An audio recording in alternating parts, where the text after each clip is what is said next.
गुरुर्ब्रह्मा गुरुर्विष्णु गुरुर्देवो महेश्वर गुरुर्साक्षात् परं ब्रह्म तस्मै श्री गुरवे नमः। ध्यानमूलं गुरुमूर्ति पूजामूलं गुरुपदं ज्ञानमूलं गुरुवाक्ये मोक्षमूलं गुरुकृपा। ओम नमो भगवते वासुदेवाय। वक्रतुंड महाकाय सूर्यकोटि संप्रभ निर्विघ्नं कुरु मे देव सर्वकार्येषु सर्वदा। ओम सर्वमंगल मांगल्ये शिवे सर्वार्थ साधिके शरण्ये त्र्यंबके गौरी नारायणी नमोस्तुते। संक्षिप्त महाभारत प्रथम खंड। अभी तक हमने जाना कि महर्षि वेद व्यास जी ने गणेश जी को महाभारत लिखने के लिए कहा और उन्होंने जब कहा कि मेरी कलम रुकनी नहीं चाहिए तो उन्होंने कहा कि तुम हर श्लोक को समझ करके ही लिखोगे।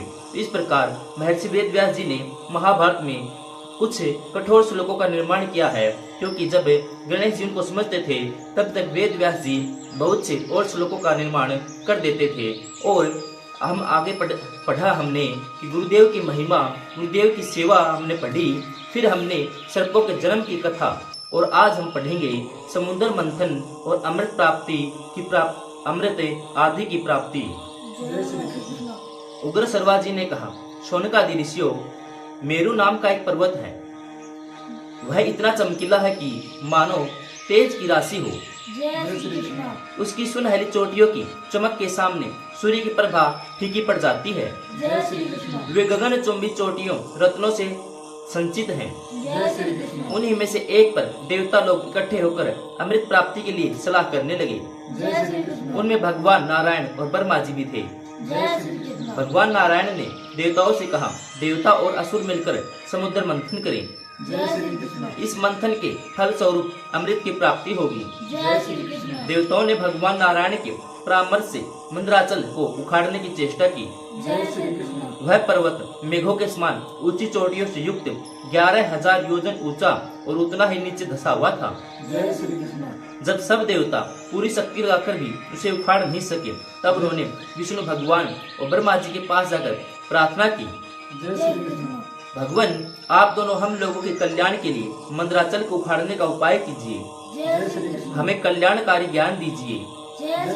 देवताओं की प्रार्थना सुनकर श्री नारायण और ब्रह्मा जी ने शेषनाग को मंदराचल उखाड़ने के लिए प्रेरित किया।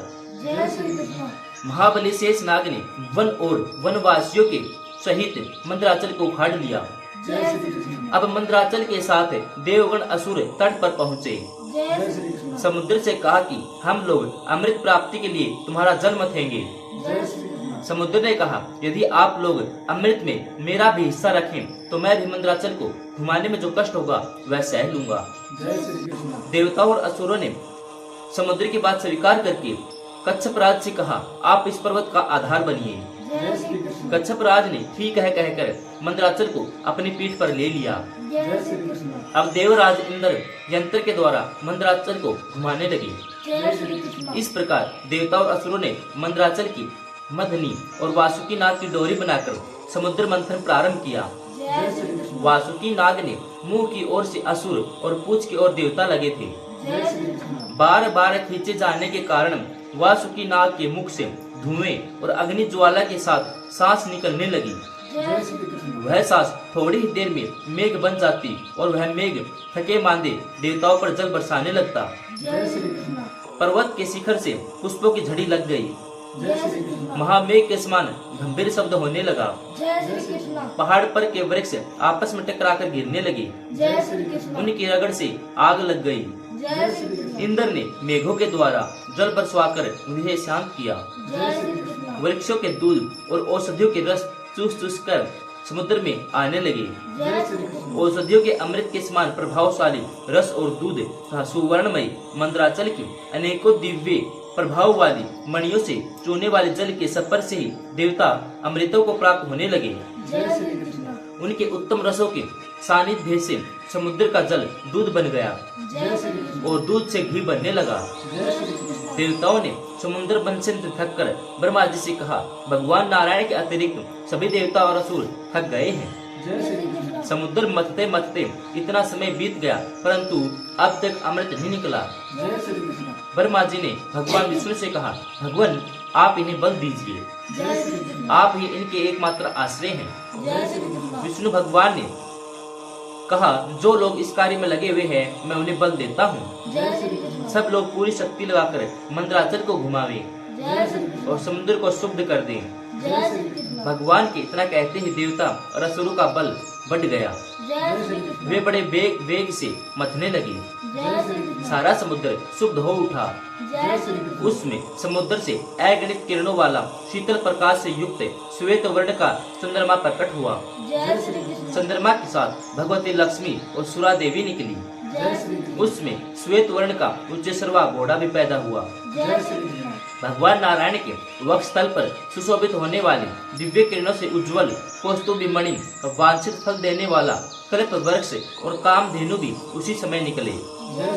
लक्ष्मी, सुरा, चंद्रमा, उच्चैश्रवा ये सब आकाश मार्ग से देवताओं के लोक में चले गए। इसके बाद दिव्य शरीरधारी धन्वंतरी देव प्रकट हुए। वे अपने हाथ में अमृत से भरा श्वेत कमंडलू लिए हुए थे। यह अद्भुत चमत्कार देखकर दानवों ने यह मेरा है, यह मेरा है ऐसा कोलाहल मचा दिया। तंत्र 4 श्वेत दांतों से युक्त विशाल ऐरावत हाथी निकला। उसे इंद्र ने ले लिया। जब समुद्र का बहुत मंथन किया गया तब उसमें से कालकूट विष निकला। उसकी गंध से ही लोगों की चेतना जाती रही। ब्रह्मा जी की प्रार्थना से भगवान शंकर ने उसे अपने कंठ में धारण कर लिया। तभी से वे नीलकंठ के नाम से प्रसिद्ध हुए। यह सब देखकर दानवों की आशा टूट गई। अमृत और लक्ष्मी के लिए उन्हें बड़ा वेर विरोध और फूट हो गई। उसी समय भगवान विष्णु मोहिनी स्त्री का रूप धारण करके दानवों के पास गए। मूर्खों ने उनकी माया न जानकर मोहिनी रूप धारी भगवान को अमृत का पात्र दे दिया। उस समय वे सभी मोहिनी के रूप पर लट्टू हो रहे थे। इस प्रकार विष्णु भगवान ने मोहिनी रूप धारण करके दैत्य और दानवों के अमृत छीन लिया। देवताओं ने उनके पास जाकर उसे पी लिया। उसी समय राहु दानव भी देवताओं का रूप धारण करके अमृत पीने लगा। अभी अमृत उसके कंठ तक ही पहुंचा था कि चंद्रमा और सूर्य ने उसका भेद बतला दिया। भगवान विष्णु ने तुरंत ही अपने चक्कर से उसके सर को काट डाला। राहु का पर्वत शिखर के समान सिर आकाश में उड़कर गरजने लगा और उसका धड़ पृथ्वी पर गिरकर सबको कंपाता हुआ तड़फड़ाने लगा। तभी से राहु के साथ चंद्रमा और सूर्य का वैमनस्य स्थायी हो गया। विष्णु भगवान ने अमृत पिलाने के बाद अपना मोहिनी रूप त्याग दिया। वे तरह तरह के भयावे अस्त्र शस्त्रों से असुरों को डराने लगे। बस खारे समुद्र के तट पर देवता और असुरों का भयंकर संग्राम हुआ। भांति भांति के अस्त्र शस्त्र बरसने लगे। भगवान के चक्कर से कटकर कोई कोई असुर खून उगलने लगा। कोई कोई देवताओं के खड्ग शक्ति और गदा से घायल होकर धरती पर लौटने लगे। चारों ओर यही आवाज सुनाई पड़ती थी कि मारो, काटो, दौड़ो, गिरा दो, पीछा करो। इस प्रकार भयंकर युद्ध हो रहा था। भगवान विष्णु के 2 रूप नर और नारायण युद्ध भूमि में दिखाई पड़े। नर का दिव्य धनुष देखकर नारायण अपने चक्र का स्मरण किया और उसी समय सूर्य के समान तेजस्वी गोलाकार चक्र आकाश मार्ग से वहां उपस्थित हुआ। भगवान नारायण के चलाने पर चक्र शत्रुदल में घूम घूम कर काल अग्नि के समय सहस्त्र सहस्त्र शत्रु का संहार करने लगा। असुर भी आकाश में उड़ उड़कर पर्वतों की वर्षा से देवताओं को घायल करते रहे।